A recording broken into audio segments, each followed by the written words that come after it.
Señor, porque nos permite una vez más aprender más de su palabra. Así que vamos acompáñame por favor a orar. ¿Me acompañas a orar? Amén. Señor, te damos gracias porque nos permites estar aquí reunidos, Señor. Gracias por tu amor, tu misericordia, por tu bondad. En esta mañana, Padre, te pedimos que nos ayudes a entender, a comprender tu palabra, Señor. Ayúdanos, Padre, a aprender de ella.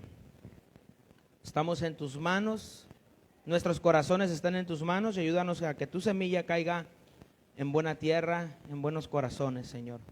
En el nombre de Jesús, amén y amén. Vamos a Jonás capítulo 4, hermano. Una vez más vamos a hablar sobre Jonás. Quiero enfocarme principalmente en dos versos, pero vamos a leer Jonás capítulo 4. Bueno, vamos a empezar desde un verso antes. Jonás capítulo 3, verso 10. Por favor, vamos a Jonás capítulo 3, verso 10. Dice la palabra del Señor. ¿Ya lo tienen ahí? Dice la palabra: cuando Dios vio lo que habían hecho y cómo habían abandonado sus malos caminos.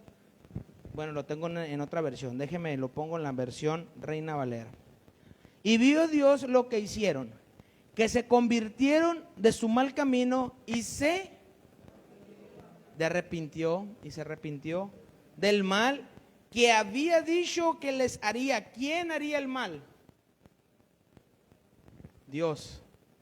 Dios haría ese mal y no lo hizo. Continuamos, capítulo 4. Pero Jonás se apesadumbró en extremo y se enojó. Lloró a Jehová y dijo: ahora, oh Jehová, ¿no es esto lo que yo decía estando aún en mi tierra?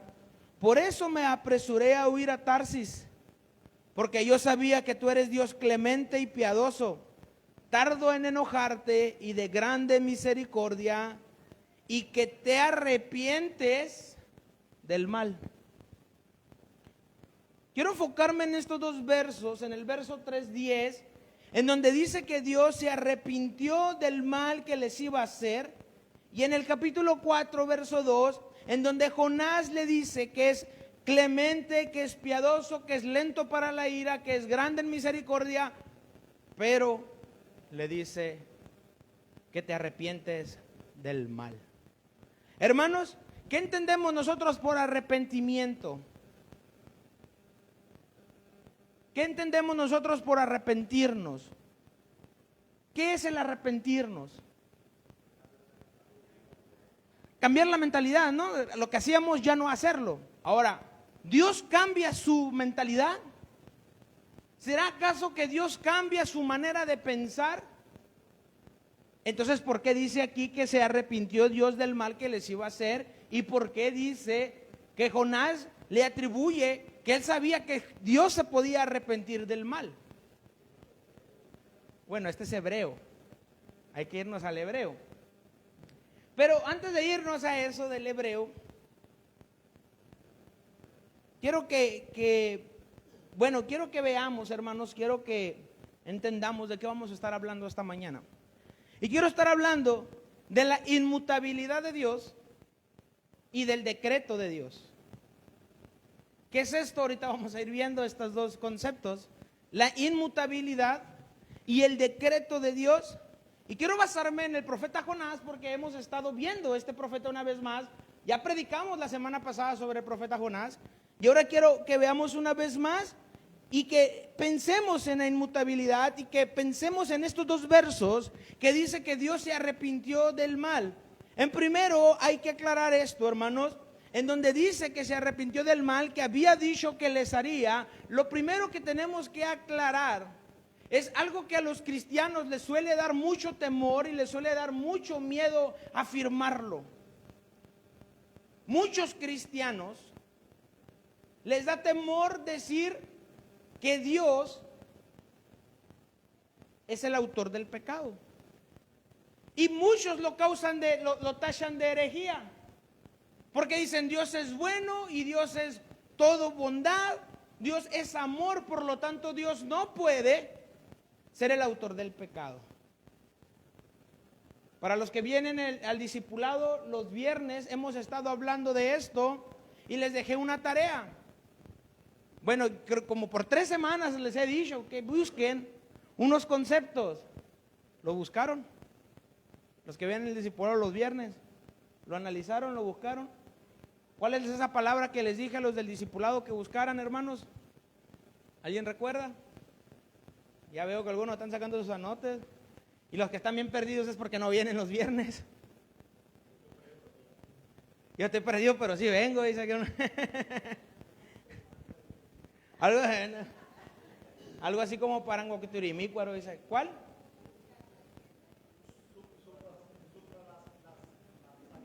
Supralapsarianismo. ¿Qué es eso? ¿Con qué se come esto?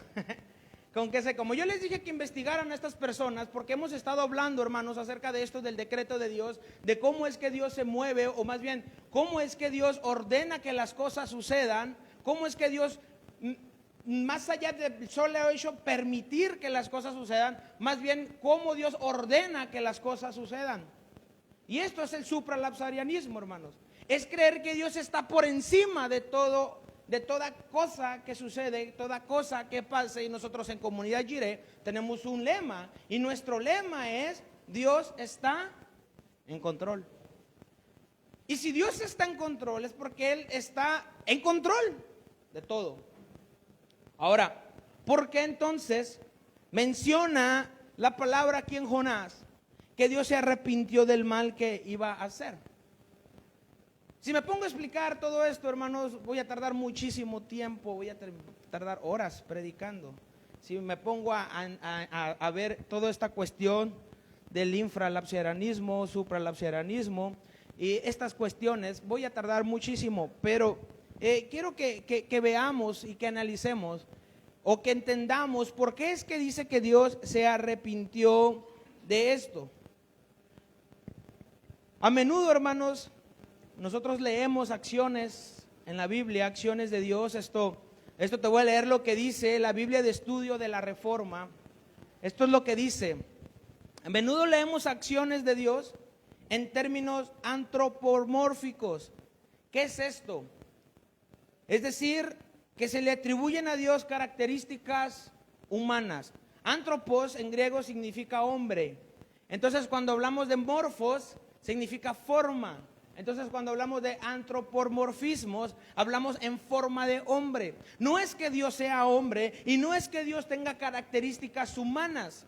Hemos dicho ya acerca de esto, pero a menudo en la Biblia se le dan estos términos antropomórficos, atribuyéndole a Dios características humanas para que tú y yo podamos un poco comprender cómo Dios se mueve. Y esto no implica, hermanos, hablando de que se arrepintió Dios, no implica un cambio en su voluntad soberana. El aparente cambio de parecer del Señor, es decir, su decisión soberana de llevar a cabo su propia acción de una manera que sea apropiada para una respuesta humana, es totalmente compatible con la soberanía y la inmutabilidad de Dios, ya que Dios ordena tanto los medios como los fines de su voluntad soberana. Esto es lo que dice la Biblia de Estudio de la Reforma en el comentario de este verso, capítulo 3, verso 10. Ahora, vamos a explicar esto y para esto tenemos que regresarnos a Génesis, al capítulo 6, verso 6, famoso verso que ha sido muy discutido y que ha sido también muy problemático dentro de los estudios teológicos. Dice el capítulo 6, verso 6, y se arrepintió Jehová de haber hecho hombre en la tierra y le dolió en su corazón. ¿Dios tiene corazón, hermanos? ¿Dios tiene corazón? No, ¿quién dice que no y quién dice que sí? Pues ahí dice que sí, dice. Hermanos, ahora, esto es para explicarlo. Cuando leemos, estos son los términos que utiliza la Biblia para que tú y yo podamos entender un poco el carácter de Dios. Tú en la Biblia vas a leer que dice que la tierra está en el estrado ¿de dónde? De sus pies. También dice que, o habla sobre las manos de Dios, habla sobre los ojos de Dios, que los ojos de Dios están sobre los justos, dice Salmos. Entonces, hermanos, estos son los antropomorfismos, es decir, las formas de hombre que le damos a Dios para que tú y yo podamos entender. Hermanos, si nosotros creemos literalmente que la tierra es el estrado de los pies de Dios, es decir, que creemos que realmente la tierra es, o sea, realmente el puro estrado de sus pies, aún así seguiría siendo un Dios muy pequeño. Tan pequeño que si el estrado de los pies es la tierra, entonces quiere decir que el universo va a ser más grande que Dios. Esto es para que tú y yo podamos entender un poco el carácter de Dios. Por eso cuando dice aquí que le dolió en su corazón, no estamos pensando o no estamos viendo que Dios realmente tiene un corazón, sino que le dolió, es decir, para que tú y yo, y eso es otra cuestión. Cuando pensamos en doler, si a Dios creemos que a Dios le duelen las cosas, que le duele su cuerpo, que no tiene, entonces nosotros estamos ante un Dios débil. Esto es para que nosotros podamos entender un poco el carácter de Dios. Esto es el antropomorfismo.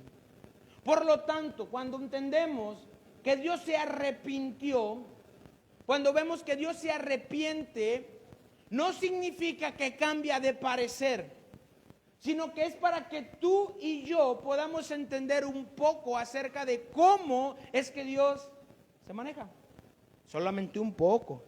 Porque nuestra mente finita no puede comprender a cabalidad. No puede comprender en su totalidad cómo se mueve Dios. Ahora, vámonos al hebreo. La palabra para arrepentirse que encontramos en Génesis 6:6, cuando dice que Dios se arrepintió, es la misma que encontramos también en Jonás 3:10, en donde dice que Dios se arrepintió del mal que le iba a hacer.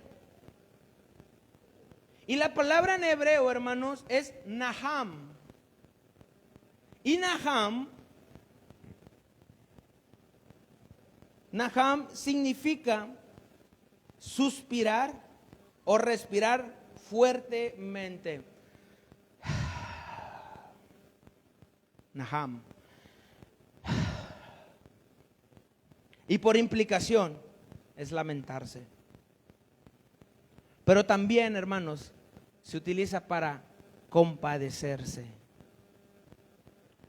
Entonces, cuando leemos que Dios se arrepintió de haber hecho al hombre, es Dios suspiró fuertemente como un lamento por haber hecho al hombre.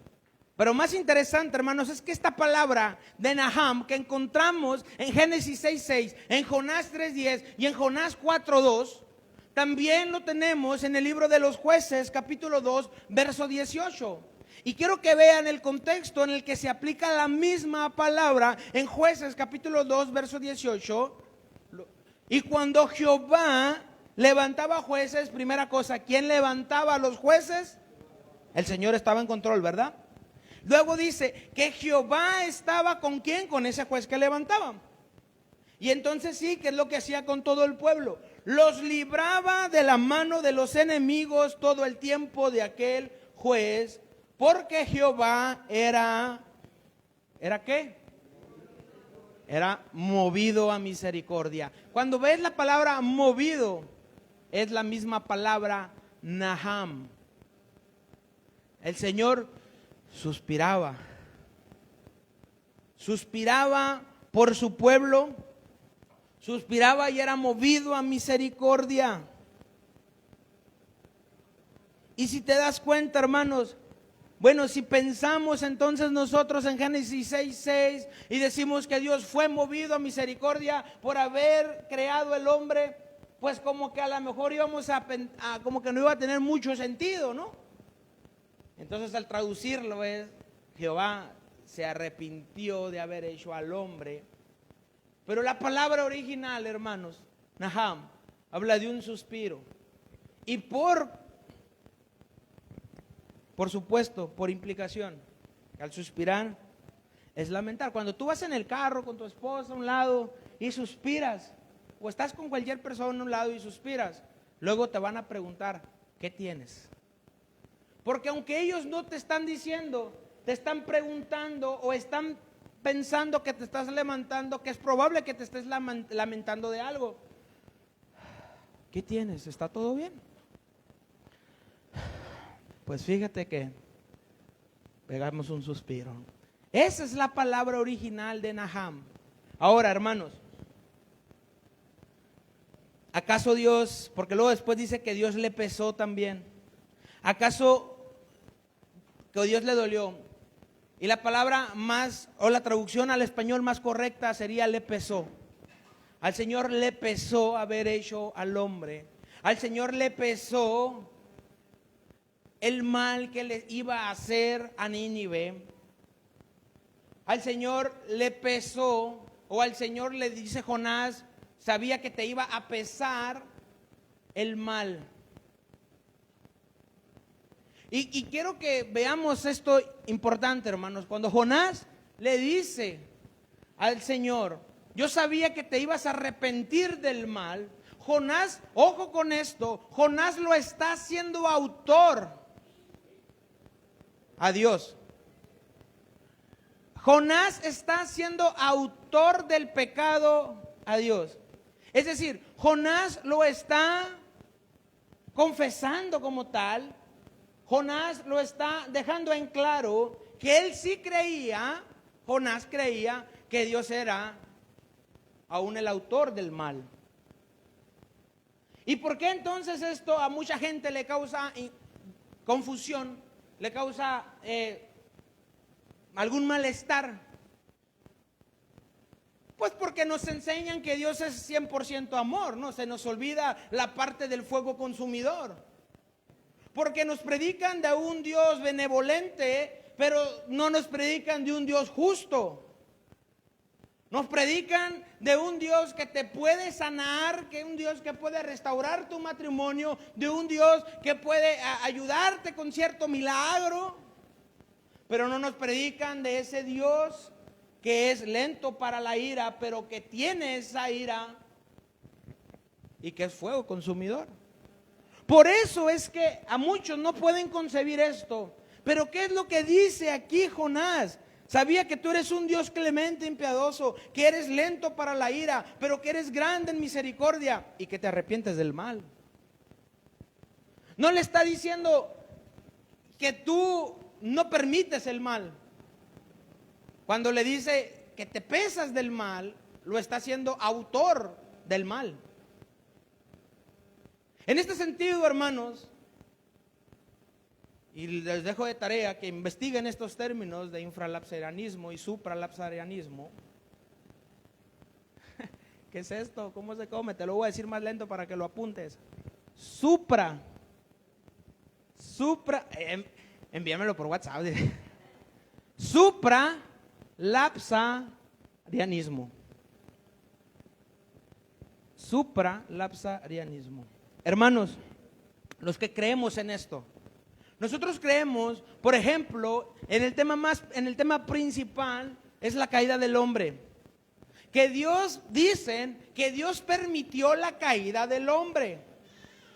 Y que después de que Dios permitió la caída del hombre, entonces sí, al Señor se le ocurre un plan B y ejecuta un plan de redención para el hombre caído.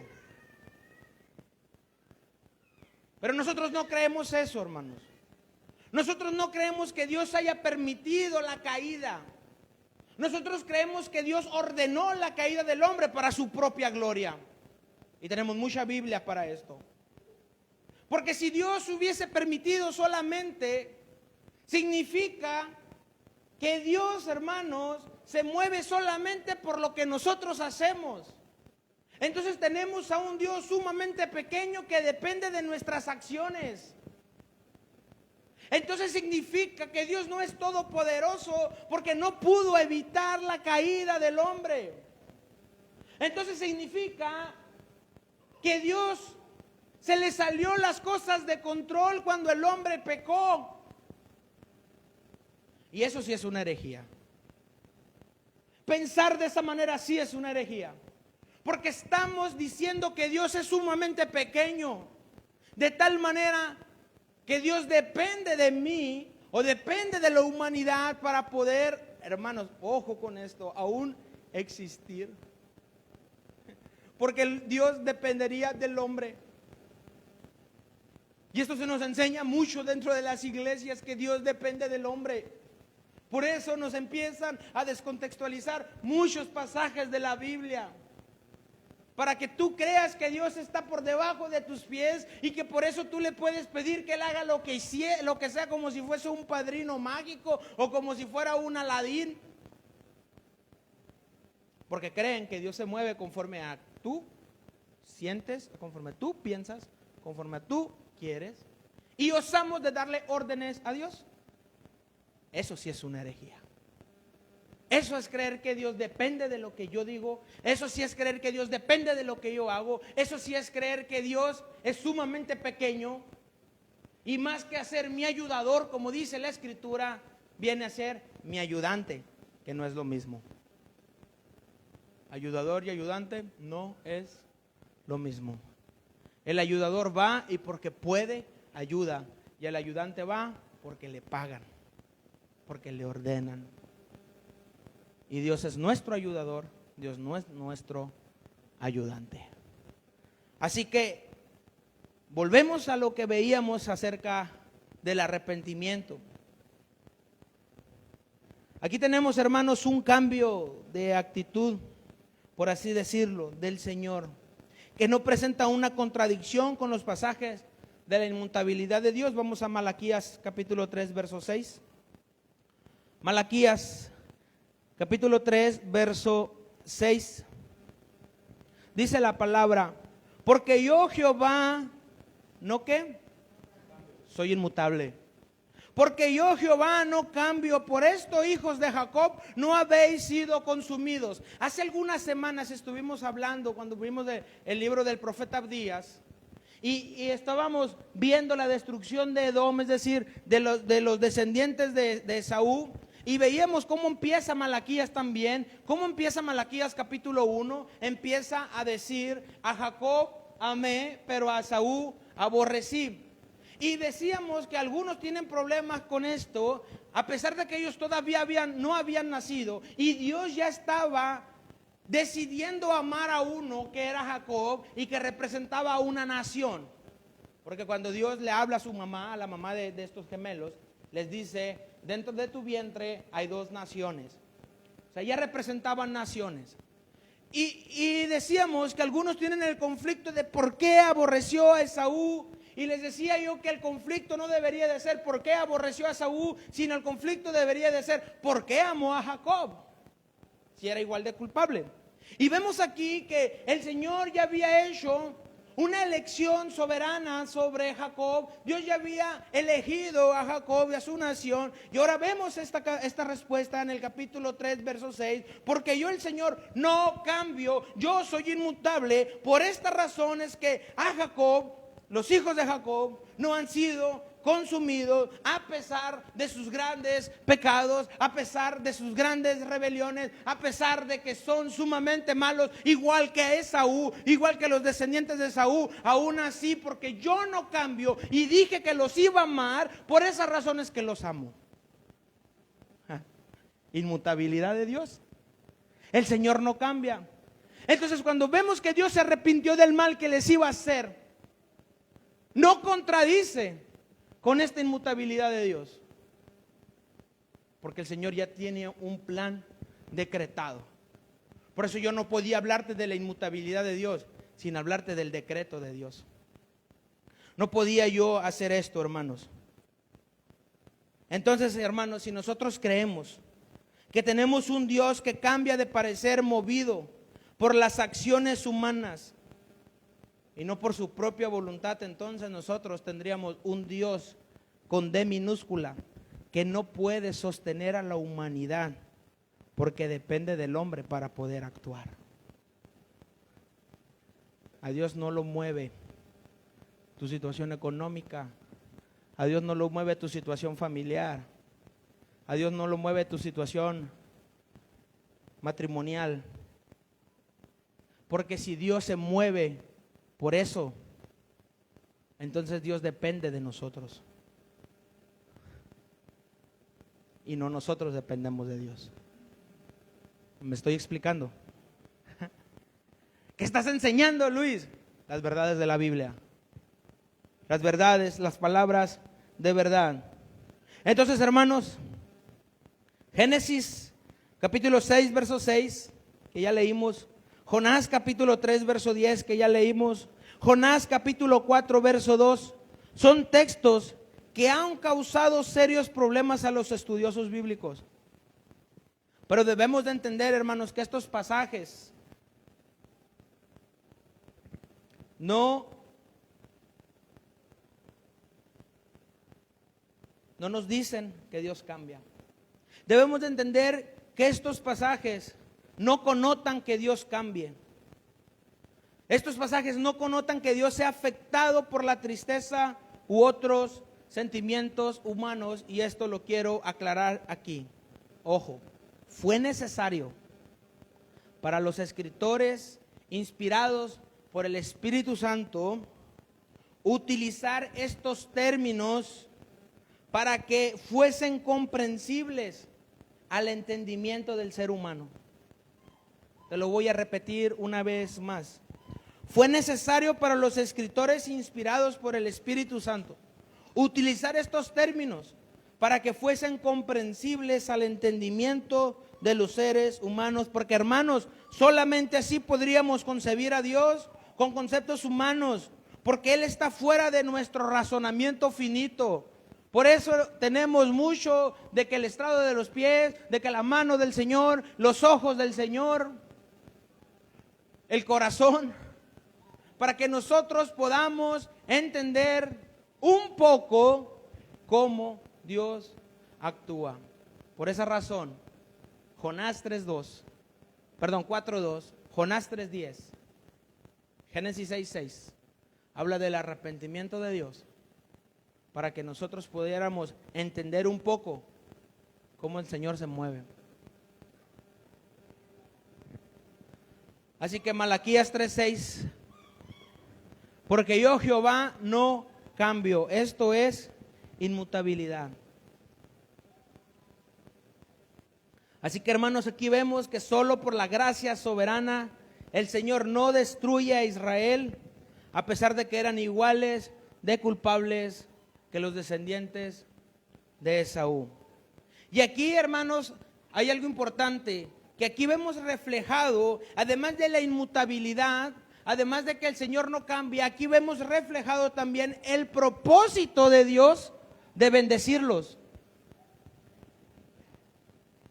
Lo que nos lleva a entender que la inmutabilidad, es decir, que el Señor no cambia, la inmutabilidad de Dios conjuga con su decreto. Pero ahora, ¿qué es el decreto de Dios? Tú puedes decir, ¿qué es el decreto? Bueno, hermanos, ¿qué es el decreto?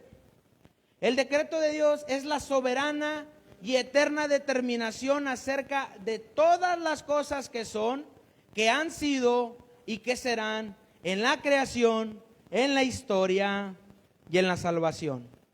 Te lo repito, el decreto de Dios es la soberana y eterna determinación acerca de todas las cosas que son, que han sido y que serán en la creación, en la historia y en la salvación. Es decir, el que decide, el que decidió sobre la creación y que sigue decidiendo sobre toda la creación, no es el hombre, es Dios. El que sigue diciendo qué es lo que va a pasar a través de la historia, no es el hombre, sigue siendo Dios. Y el que sigue diciendo quién ha de ser salvo y quién no ha de ser salvo, sigue siendo Dios, no el hombre. Esto es el decreto de Dios. Vamos a ver algunos pasajes bíblicos, hermanos. Vamos al Salmo 73. Salmos 73, verso 22 al 25. Dice el salmista: tan torpe era yo que no entendía, era como una bestia delante de ti. Con todo yo siempre estuve contigo, me tomaste de la mano derecha. Y luego que dice el verso 24: me has guiado según tu consejo y después me recibirás en gloria. ¿A quién tengo yo en los cielos sino a ti? Y fuera de ti nada deseo en la tierra. El verso 24 dice: me has guiado. ¿Quién guió al hombre? ¿Quién es el que nos guía? Dios. ¿Según qué? Según su consejo. Es decir, cuando vemos aquí que dice que su consejo, lo podríamos también traducir como según su decreto. Somos movidos según el decreto de Dios. Ahora vamos a otro pasaje. Vamos a Efesios capítulo 1, verso 11. Vámonos al Nuevo Testamento. Había muchísimos pasajes que yo te podía hablar de eso, pero solamente te voy a mencionar 3. Vamos a Efesios capítulo 1, verso 11. Dice la palabra del Señor: en él asimismo tuvimos herencia, habiendo sido ¿qué? Predestinados conforme al ¿qué, hermano? Al propósito, es decir, al decreto del que hace todas las cosas. ¿Quién las hace? Según el designio de su voluntad. Por designio también entendemos decreto. Según el decreto de su voluntad. En él asimismo tuvimos herencia, habiendo sido predestinados conforme al decreto del que hace todas las cosas, según el decreto de su voluntad. Entonces tenemos en Salmos, hermanos, según el consejo, es decir, según el decreto somos movidos. Ahora Efesios, según el de propósito del Señor, es que somos predestinados y que el Señor hace todas las cosas según el decreto de su propia voluntad. Entonces, hermanos, el que está en control de toda la historia, el que está en control de toda la humanidad y el que está en control de todas las cosas y aún de la misma salvación es Dios mismo, el que no cambia. ¿Me estoy explicando? Vamos a Isaías, capítulo 14. Vamos a leer del verso 24 al verso 27. Isaías 14, del 24 al 27, dice la palabra, esta es una profecía acerca de Asiria. Y esto lo tenemos que conjugar con Jonás. Porque Jonás fue a predicar ¿a dónde? A Nínive, que era la capital ¿de dónde? De Asiria. 24, capítulo 14, verso 24. Jehová de los ejércitos juró diciendo: ciertamente será de la manera que lo he que. No se hará como el hombre lo pensó. No se hará como Jonás lo pensó. No se hará como nosotros pensamos. Y será confirmado como lo he que. ¿Quién lo determinó? El Señor. ¿Qué cosa iba a hacer acerca de Asiria? Que quebrantaré al asirio en mi tierra y en mis montes lo hollaré, y su yugo será apartado de ellos y su carga será quitada de su hombre. Este es el ¿qué? Este es el consejo que está acordado sobre toda la tierra, o este es el decreto que está acordado sobre toda la tierra, y esta la mano extendida sobre todas las naciones. Porque Jehová de los ejércitos lo ha que una vez más. Y vean estas palabras, hermanos. ¿Quién lo impedirá? Y su mano extendida, ¿quién la hará retroceder? Vean qué importante esto que está diciendo acerca de Asiria. Asiria va a ser destruida. Tenemos a un Jonás que va y predica a Nínive. y que la predicación es sumamente corta porque Jonás no quería predicar ahí y lo único que dice, de aquí a 40 días serán destruidos. Le llega al rey el mensaje, el rey ordena que todos se pusieran en ayuno y entonces el Señor no los destruye. Pero el Señor ya había dicho que iban a ser destruidos. Ahora aquí en Jonás vemos que el Señor tiene esa misericordia. Pero ahora vemos aquí que Isaías dice, sí, van a ser destruidos. Y luego leemos al profeta Nahum y vemos que esa palabra se cumple. Nínive sí fue destruido. Nínive sí fue destruido. 150 años después de que Jonás predicó, Nínive fue destruido. Porque el decreto del Señor había sido que Nínive, junto con todo el reino de Asiria, iba a ser destruido. Y la pregunta retórica que hace el verso 27 de Isaías 14, ¿quién lo impedirá? Y aún más, la mano del Señor está extendida y volvemos a decirlo una vez más, ¿el Señor tiene manos? ¿O es para que nosotros podamos entender? ¿Quién lo hará retroceder? No hay nada que pueda hacer cambiar a Dios de parecer, hermanos. No hay nada que pueda hacer que Dios cambie su opinión. No es movido por tu situación, no es movido por tu enfermedad, no es movido por tu matrimonio, no es movido por nada. El Señor ordena y ejecuta.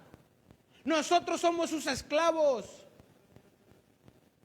El Señor es el que está en control de todo. Así que tú no puedes venir a decirle al Señor, yo decreto, porque el decreto es de Dios, yo decreto que mis deudas son canceladas. Yo decreto que recibo un cheque grande. Yo decreto. No. El único que puede decretar es el rey. El único que puede decretar es el rey. Y el rey dice aquí, se hará de la manera que yo lo he pensado y será confirmado como yo lo he determinado. Y termina con estas dos preguntas retóricas que no necesitan respuesta. ¿Quién lo impedirá? ¿Te imaginas al rey de Asiria? Yo decreto que no nos vas a destruir. Ah, ok. Bueno, a la próxima. No te voy a destruir porque ya lo decretaste. Está bien. Hermanos, ese es el Dios al que nos predican muchos. Así no los predican, así no los enseñan. Suena absurdo, ¿verdad? Ese es el Dios al que muchos nos predican. Ese es el Dios al que muchos creemos tener. Que Dios se mueve conforme a mi parecer. Que Dios se mueve conforme a mi situación. ¿Quién eres tú? ¿Quién soy yo? Pues yo soy un hijo de Dios y con los hijos de Dios nadie se mete. Imagínate las herejías que cantamos con eso, ¿no? Luego le cantamos a Satanás, ¿no? Ya ni siquiera le arrebatan a Dios, le arrebatan a Satanás. Te arrebato lo que a mí me pertenece, lo que me has robado. Dios le robó, no, ¿a quién le está cantando? Le está cantando a Satanás. Lo que me has robado me lo devolverás con creces. Ah, sí, Satanás, bendíceme tú, porque Dios no me está bendiciendo, bendíceme tú. Herejías, cantando. Porque creemos que así funcionan las cosas.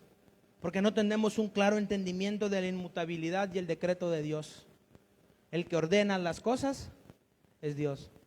El que hace que las cosas sucedan es Dios. Y nosotros, hermanos, debemos de descansar en eso, porque es más grande el consejo, el decreto, el designio, la voluntad de Dios que mis propios deseos. Qué terrible sería que Dios se mueva por mis deseos, porque mi propio deseo de seguro me llevaría a una final terrible. Qué bueno que Dios no se mueve así, porque de seguro cada año yo estaría estrenando carro. Mi casa sería una enorme mansión y tuviera piscina ahí. Y si Dios se moviera por nuestra situación, entonces en África ya no hubiera niños con hambre. entonces ya no hubiera guerras. Si se moviera por la situación y no por su decreto, en Obregón terminaría el narcotráfico tan solamente con orar diciendo, decretamos que el narcotráfico se va de la ciudad. Si las cosas funcionaran así, ¿sabes qué? Yo pesara 40 kilos menos, porque decretara que iba a adelgazar y adelgazo. No, tengo que hacer dieta y tengo que ponerme a hacer ejercicio y irme a correr junto con el Iván, ¿verdad, Iván? Hermanos, el que ordena las cosas es Dios. El que dice cómo van a suceder las cosas es Dios y no nosotros. No nos debemos de creer más que Dios. Así que me regreso al libro de Jonás. Y si tú dices, Luis, ahora no contextualizaste el libro de Jonás, hermanos, lo hice el domingo pasado. Prediqué el domingo pasado sobre esto. Si no viniste, se escucha la predicación en internet. Pero ahora sí me regreso al libro de Jonás para que recordemos. Vámonos a Jonás capítulo 4. Jonás capítulo 4. Vamos a darle lectura al libro, al capítulo 4 de Jonás. Dice, pero Jonás se apesadumbró en extremo y se enojó. Porque muchos hermanos hoy en día también tenemos esa actitud. Como sucede lo que nosotros no queremos que suceda y sucede el decreto de Dios, nosotros nos enojamos con Dios. Y oró a Jehová y dijo, ahora, oh Jehová, ¿no es esto lo que yo decía estando aún en mi tierra? Por eso me apresuré a huir a Tarsis, porque sabía yo que tú eres Dios clemente y piadoso, tardo en enojarte y de grande misericordia, y que te arrepientes del mal. Ahora pues, oh Jehová, te ruego que me quites la vida, porque mejor me es la muerte que la vida. Y Jehová le dijo, ¿haces tú bien en enojarte tanto? Y salió Jonás de la ciudad y acampó hacia el oriente de la ciudad y se hizo ahí una enramada y se sentó debajo de ella a la sombra hasta ver qué acontecería en la ciudad. Y preparó Jehová, ¿quién lo hizo? El Señor, una calabacera, la cual creció sobre Jonás para que hiciese sombra sobre su cabeza y le librase de su malestar. Y Jonás se alegró grandemente por la calabacera. Pero al venir el alba del día siguiente, Dios preparó un gusano, el cual hirió la calabacera y se secó. Y aconteció que al salir el sol, preparó Dios un recio viento solano, y el sol hirió a Jonás. Estamos viendo que Dios hirió a Jonás entonces. Pero ¿cómo? ¿Cómo que Dios hirió a Jonás? ¿Que no Dios es solamente amor? ¿Por qué Dios entonces hirió a Jonás, hermanos?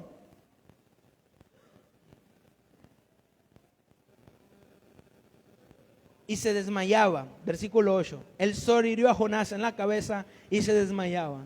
Y deseaba la muerte diciendo, mejor sería para mí la muerte que la vida. 9. Entonces dijo Dios a Jonás, ¿tanto te enojas por la calabacera? Y él respondió, mucho me enojo, hasta la muerte. Y dijo Jehová, ¿tuviste tú lástima de la calabacera en la cual no trabajaste, ni tú le hiciste crecer, que en espacio de una noche nació y en espacio de otra noche pereció? ¿No tendré yo piedad de Nínive, aquella gran ciudad donde hay más de 120,000 personas que no saben discernir entre su mano derecha y su mano izquierda y muchos animales? Jonás, hermanos, se enojó con el decreto de Dios. Recordemos cuál había sido el decreto de Dios en Jonás. En Jonás, hermanos, Dios le dice a Jonás, levántate, ve y predica, levántate, ve y pregona. Jonás, sabemos la historia, se va para otro lado e intenta huir. Al final de cuentas, el Señor ya había decretado que Jonás tenía que ir para allá y Jonás termina yendo a predicar a Nínive, aunque enojado y lo que tú quieras, terminó haciendo lo que el Señor dijo que iba a hacer. Por eso el Señor preparó un pez, por eso el Señor se lo traga, el pez se lo traga, y el pez va y lo escupe, lo vomita a la orilla de vuelta. Porque al final de cuentas, lo que sucedió fue que el decreto de Dios se cumplió. Al pie de la letra, Jonás sufrió porque se enojó con el decreto, porque no quería aceptar la voluntad del Señor, porque no quería aceptar, y podríamos hablar mucha historia de las razones por las cuales se enojó, pero mejor reproduce el video de la semana pasada, porque eso lo hablamos la semana pasada. Y vemos, hermanos, entonces que el decreto del Señor en Jonás, tenemos que Dios está en control de la humanidad, por eso a Nínive le permitió arrepentirse. Tenemos que Dios está en control del mar, por eso el mar empieza a bramar y luego después se calma. Está en control de los animales, por eso Dios prepara un pez y ese pez hace que no muera Jonás. Y luego prepara un gusano para demostrarnos que Dios está en control de los animales grandes y de los animales más pequeñitos, hasta de los insectos. Luego tenemos que Dios también está en control del viento y del sol, porque así de esta manera hirió a Jonás. Entonces estamos viendo que en el libro de Jonás está visiblemente el decreto de Dios, que se va a hacer lo que el Señor quiera en todas las áreas, sobre la humanidad, sobre toda la creación, sobre el mar, sobre los peces, sobre los gusanos. En todo está en control el Señor. Y vemos cómo termina esta historia de Jonás.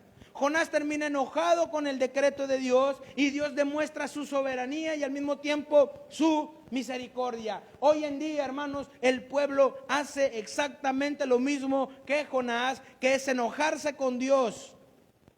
Porque al igual que Jonás, el pueblo, o lastimosamente la iglesia, quiere y pide solamente su propio deseo carnal. Jonás no quería que Nínive, quería que Nínive fuera destruido.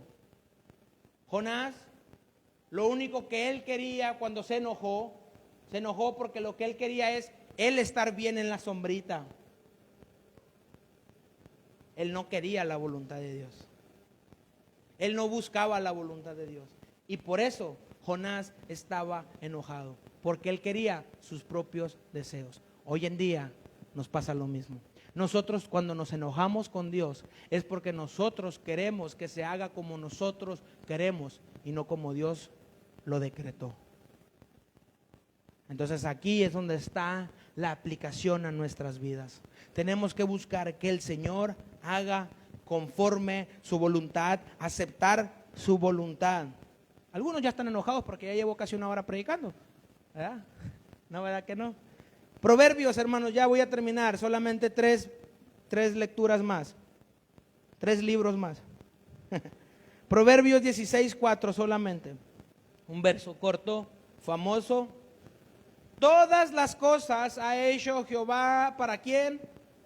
Para sí mismo. Y aún el impío para el día malo.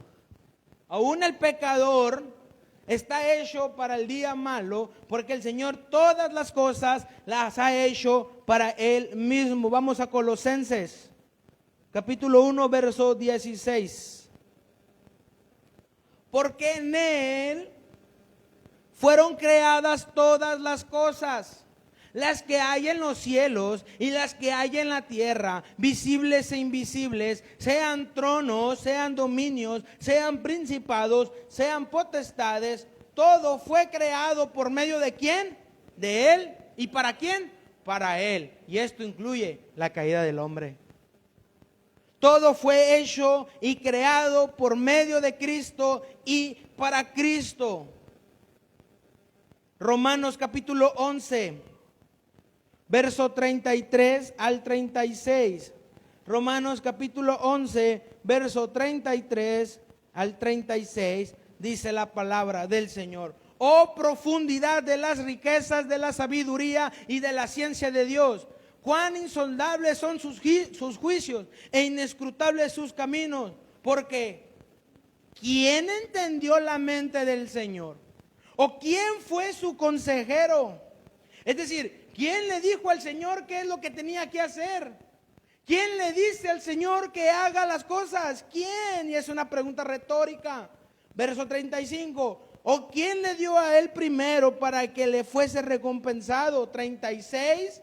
Porque de Él y por Él y para Él son todas las cosas. Por lo tanto, a Él sea la gloria por los siglos. Amén. Que es mejor sus decretos que los míos, es mejor su plan que el mío, es mejor su voluntad que la mía, porque todo es por Él y para Él. Por lo tanto, a Él sea la gloria por los siglos de los siglos. Todo lo que pase es para la gloria del Señor. Mi enfermedad es para la gloria del Señor. Mi situación económica es para la gloria del Señor. Mi casa es para la gloria del Señor. Mi familia es para la gloria del Señor. Mi carro es para la gloria del Señor. Porque todo fue hecho, creado por Él, por medio de Él y para Él. A Él sea siempre la gloria.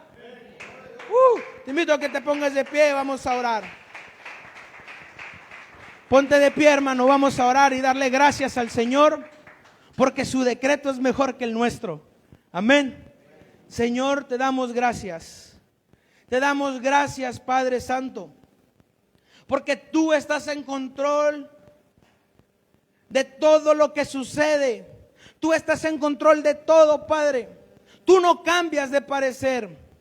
Tú eres inmutable y al mismo tiempo, Señor, tu decreto se cumple. Gracias, Señor, porque en esa inmutabilidad nos has escogido como hijos, porque en esa inmutabilidad nos has predestinado para tu gloria, Señor.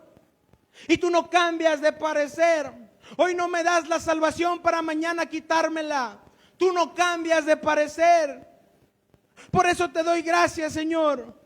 Por eso te doy gracias, Padre Santo. Porque todo lo que pasa es con un propósito. Todo lo que sucede es para tu gloria, Señor. Sin importar cuál sea mi situación. Sin importar cuál sea lo que está pasando, Padre. Perdónanos si nos aferramos a nuestra propia voluntad. Perdónanos, Señor, si nos enojamos con tus designios, con tus decretos. Perdónanos, Padre. Y ayúdanos a entenderlo. Ayúdanos a comprenderlo, Señor. Ayúdanos a comprender, Padre, que lo que se tiene que hacer es siempre para tu gloria, Padre Santo. Gracias, Señor. Gracias, Padre Santo. Gracias. Gracias, Padre. La tarea de ver nuestras prioridades. Nos deja la tarea de ver si nuestros conflictos, si nuestras prioridades están en conflicto con las prioridades de Dios.